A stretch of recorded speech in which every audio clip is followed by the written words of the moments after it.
নমস্কার। কেমন আছেন সবাই? দেশ দুনিয়ার এই কঠিন পরিস্থিতিতে ভালো থাকা আমাদের পক্ষে সত্যিই দুষ্কর। কি ঘটে যাচ্ছে পশ্চিমবাংলায়? সন্দেশখালিতে যে অন্যায় করেছে তৃণমূল, তার কোনো ক্ষমা নেই। রাজ্যে কর্মসংস্থান নেই, মহিলাদের সম্মান নেই, দুর্নীতির আখড়া হয়ে যাচ্ছে রাজ্যটা।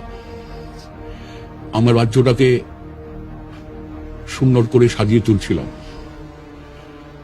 আমরা বলেছিলাম শিল্প হবে, কৃষির উন্নতি হবে, ছোট ছোট ছেলে মেয়েদের চাকরি হবে।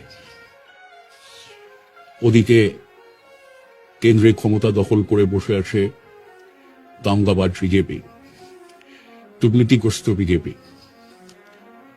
নোটবন্দি করল, কর্পোরেটদের যথেচ্ছ তোষণ, এখন ইলেকট্রাল বন্ডের মতো দুর্নীতি। দাম বাড়ছে নিত্য প্রয়োজনীয় জিনিসের, ঢুকছে অর্থনীতি।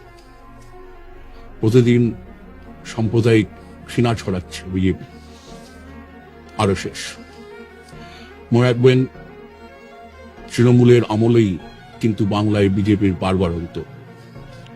কে এই নরেন্দ্র মোদী, কে এই মমতা ব্যানার্জি?